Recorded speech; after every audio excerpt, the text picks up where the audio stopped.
Piss poor Peugeots. It gives me that fuzzy feeling because I'm so sad and got OCD. It's brilliant. Should they just be able to go ahead and do the renovation work, or should they get it cleaned and made safe first? There are ways around it. I'm not naive, I'm not stupid. I know there are ways around it.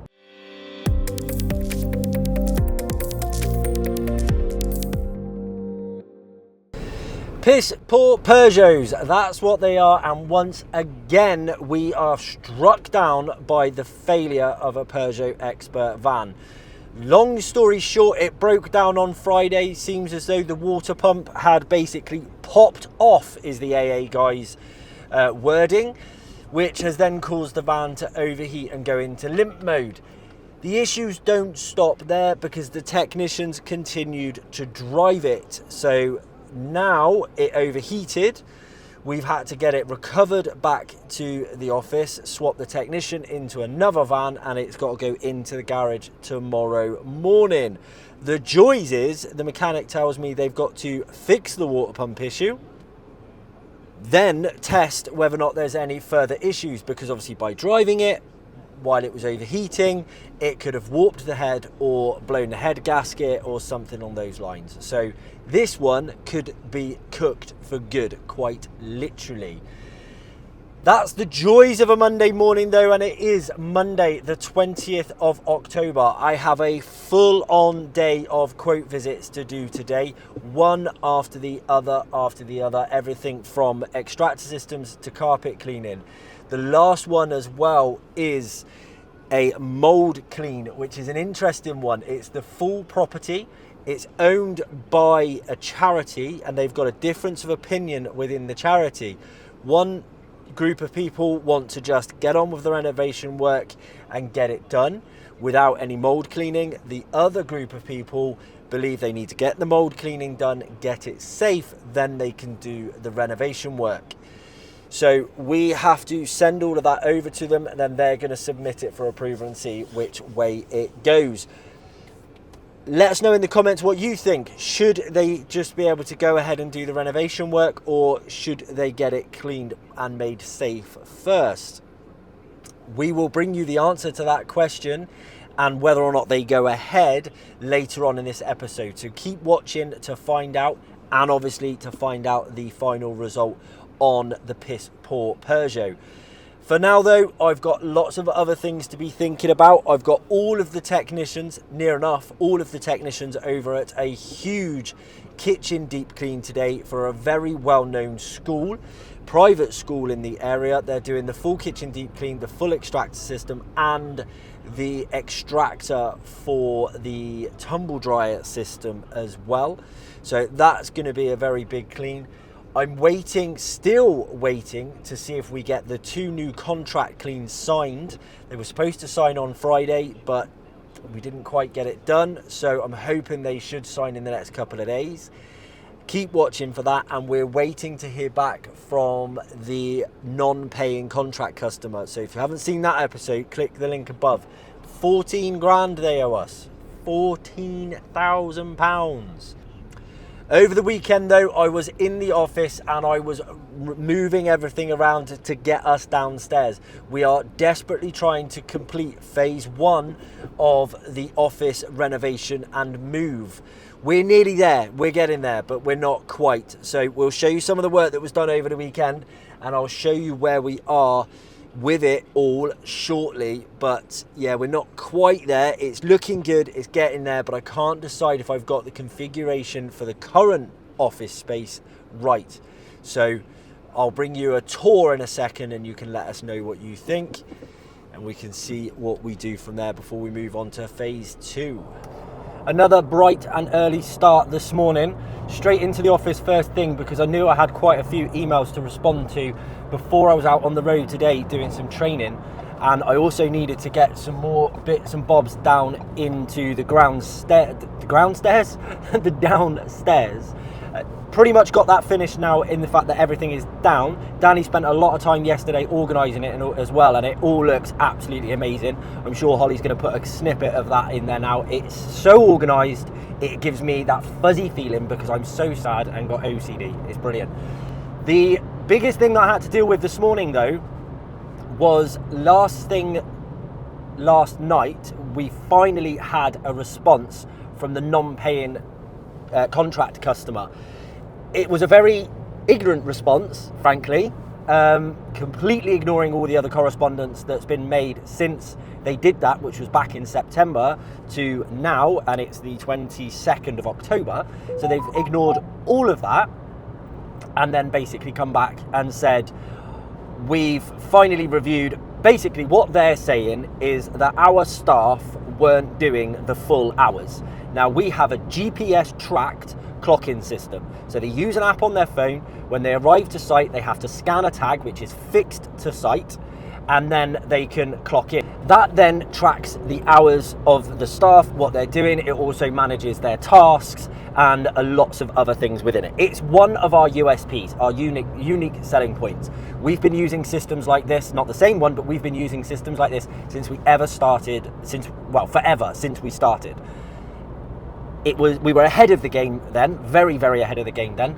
We're not as ahead of the game now because people have caught up, but a lot of companies still don't use them. We do. Anyway, this guy is saying that he's used his CCTV in the gym to prove that we're not there and we're not doing enough hours. Now, there's been no complaint of that before they walked away. If there was, we would have investigated, we would have rectified it. There are ways around it. I'm not naive, I'm not stupid. I know there are ways around it, but they have to physically leave their phone on site if they're going to do that because it's GPS tracked. And they would also, there's other ways around it. So, but we would rectify it is the main point. So we haven't been given the chance to rectify it. We weren't notified about it.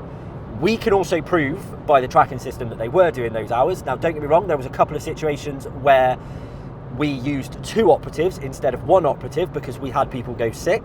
The manager was aware of that, but this guy who is the owner sacked the manager of 10 years or so overnight over a wage dispute.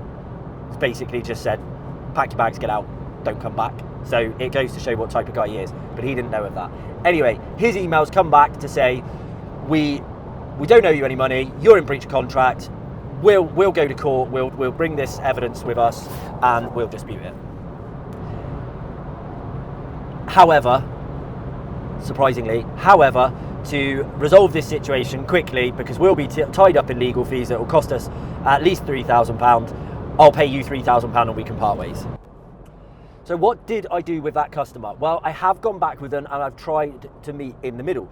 I'd already previously offered to just not proceed any further and knock off the notice period, which would mean they would owe us 1 month and a couple of weeks, which enables us to cover the staffing costs and things like that that we would be liable for. Because obviously if people end with immediate effect, we have staff to worry about. I can't just let people go as of today. They're entitled to notice periods and things like that, and plus if the people haven't done anything wrong, it's not fair on them, is it? It's prickish of me, to put it bluntly. So we basically said, look, cover this period, we won't fight you for the full 3 months and the money that you already owe. That was ignored, like I said, and it's been ignored for weeks. I think they've now finally realised, hang on, this ain't going away, and this company is not going to leave us alone. They are going to keep pushing and fighting.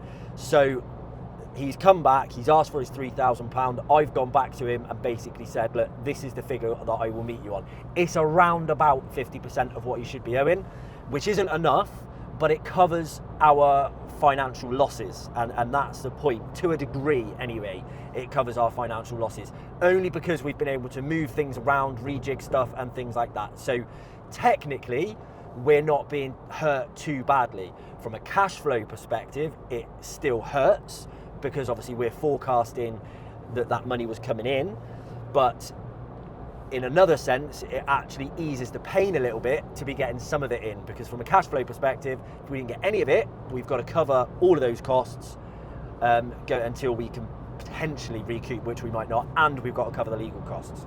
So I'd gone back to him, but I gave him 24 hours.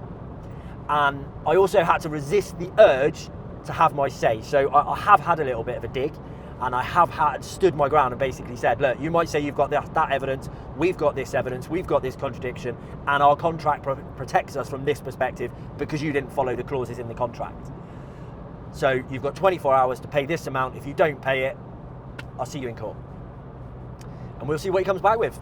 Keep watch this space, click that subscribe button, turn on that notification bell so you don't miss a trick, and we'll keep you updated where we go. Now though, I'm heading over to work with another technician on some training, and we're going to be doing some carpets, some upholstery, some oven cleaning, and then we've got an extractor system later on today as well. So it's a full-on day for me on training, and it's going to be a nice weathered one by the looks of it. So let's get this done. The real living wage has been announced, and it is a big number. I am both pleased about this and scared about it, because it is another significant jump, and we've had quite a few significant jumps over the last few years. Don't get me wrong, it's needed, staff need it, people need it, the pinch is real, and I get that, and that's why I'm excited about it and I'm pleased about it. But on the flip side, it's going to hurt businesses. Some businesses are going to make further redundancies to make it work and be able to afford to carry on. We will be affected by it. There are going to be some companies out there that just won't be able to afford to carry on and do it. They will go for a cheaper service, people that aren't accredited to the real living wage. Most of our customers are larger businesses, and they are accredited to the real living wage as well, which means their contractors or their contractors have to be accredited. So they have to make sure that they're paying at least the real living wage. Others aren't, and that's where it's going to get a bit sticky for us. So we'll have to work that out. But is it a good number? What's the difference as well? That's the other thing. So you have the living wage.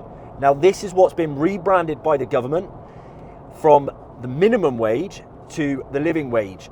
That to me was a trick, and it was purposely done to fool the public. Minimum wage is minimum wage. It's what's pushed by the government. The living wage, or rather the real living wage, is what we're accredited to. So we are accredited to the Real Living Wage Foundation. That's the amount that we pay, and it is always higher than minimum wage. Call it that for clarity. Minimum wage. That's why we're accredited to that, because we always put our people first. We always want to pay at least the real living wage. And the increase is going up to £13.45. It is currently £12.60 per hour, and it is going up to £13.65. That's 85 pence increase. I'm shocked because I heard that it was going to be £13. So it's 45 pence more than what I was expecting. And there are going to be people that just, like I say, won't pay it. They reckon minimum wage, the living wage, minimum wage is going up to £12.85.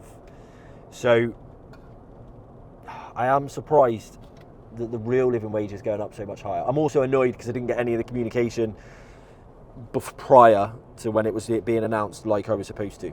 So I'm annoyed by that, but that's a different matter. So there we have it. The real living wage has been announced. It's something else for us to deal with. It's something else for us to announce and please our team with. Not so much pleasing our customers with, though, necessarily. But we'll see how that gets on. From a brewery to a church, that's how my day is going already this morning. It's Monday the 27th of October, and I'm out quoting pretty much all day for the specialist side. However, I am trying to get back to the office as quickly as possible for two reasons, really. Number one, we have Chloe off today. Unfortunately, she has been called in sick. She's not able to be in today. That puts us even more stretched in the office because we are short, which is the other reason why I'm trying to get back to the office, because I want to help out Sean and Kim on the recruitment side.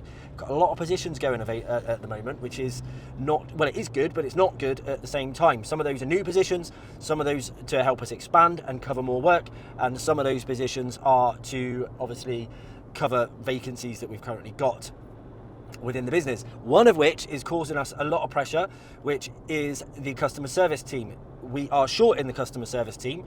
We've been holding out for that to recruit too much, too quick, to make sure that the training goes well, rather than having too many people in training at once and it not going well. But also because we need to make sure we've got enough technicians out on the road to basically pay for the people we've got in the office, because the people in the office aren't a fee earning. So But we're feeling that shift now in balance, so we need to make sure that we can get those people in that office. So I need to get back, and I want to help out and get on the phones to help the recruitment out as well. We have got one new person starting in the office today though. So we've got a new customer service person starting today to get that sorted. But the process of learning how we work in the office is very difficult. It's quite long because there's a lot of multitasking, there's a lot of things to do, there's a lot of services. And Thursday, the 30th of October, it's a little bit before 7 in the morning.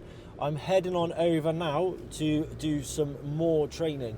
And yes, you may say more training, but it never stops. Training is ongoing continuously all the time. Not only because we are constantly growing, always got more people on board, but it's upskilling existing technicians with more and more knowledge. This job is non-stop, like one call cleans it all is our phrase. So there's lots of different services, and within each service there's lots to learn. This particular one is around a chip shop extractor system. Now the extractor system on a chip shop frying range is very different to a standard restaurant extractor. There's certain fundamentals that people need to understand and know about it. So they can have done 50 to 100 standard restaurant kitchen extractors, and then they'll come across a chip shop one and just not really know all the inner workings of it. And it doesn't matter how much theory training you do in an office or in a training room, it's that practical element of actually seeing it and being able to walk through it, take it apart and know what you're doing. So that's what I'm doing this morning. We've got 2 technicians on site. I'm here as a trainer, so we're gonna just get that extra time put into the system. And I'll show them what to do. 2 birds, 1 stone. Got a little bit more training on oven clean afterwards. And then we're all good from there for today.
So we're going to show you this one. Please excuse the audio because I'm kind of elbow deep in grease, but have a look at that. Look at the thickness. Oh, I can't do 2 things at once, 3 things at once. There we go, can you see? Look at the thickness of this. Look at that, and how hard it is. This gentleman's been told that this has been cleaned every year. Every 6 months, every year since it's opened. They haven't cleaned this. Talking out their backsides, man. So we're going to get it clean, we're going to get it safe for him. This gentleman's just bought this system, or just bought this chip shop, spent a lot of money on it, and spending a lot of money getting it up and right. So he said we've come highly recommended, and he's just pleased that he's finally got a good company in there to do it. So we're going to get it up and right and get it suitable for him. But only got a couple of hours left before we get him out because he needs to open for lunch. So let's get cracking. This week we did manage to get over to the site that we're in for a tender. That walk around did really, really well. Felt very good, felt like we got on with the client well as well, but that doesn't make much difference because it's a tender process, so it all comes down to the final scores at the end of the day. But it's still nice to have that feeling as you're working. Can't show you any of that site. 2 reasons. Number 1, they don't want us filming and taking pictures. Number 2, I don't want to reveal what school it is until it's in the bag, or not in the bag, as it may turn out to be. We don't know. I do have to get that submitted by the end of next week. Therefore, I am going to be shutting myself away for tomorrow and literally just focusing on that, and then again on Monday as well, potentially. Depending on how much I get done tomorrow, I may even have to put a few hours in over the weekend. But this one is one that I really want to get. It is a game changer. It is a big site, lots of hours, and could really take us to the next step. One that we've been wanting to take for a while, so I'm going to be investing the time and really battling hard for that as well. So what have you got to do to find out what happens? Click that subscribe button, turn on that notification bell, and keep an eye out for all of our next videos coming up. I will keep you in the loop during our Behind the Clean series. And if you want to catch up on the Behind the Clean series, you can click over here to catch up on previous episodes. Or if you want to catch our latest upload or one of our how-to videos, you can click over here to carry on watching your binge. For now though, I'm going to dive into this extractor system, get some training done, get it done, and get fucked. For now though, we're going to dive into this extractor system, get it all clean, safe and certified.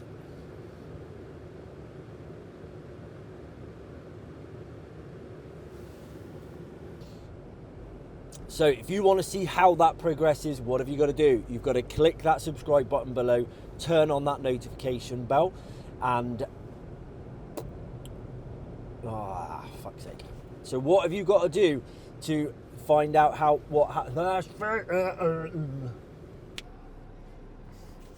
it's just a full-on ramble and people are going to click off. Fuck's sake.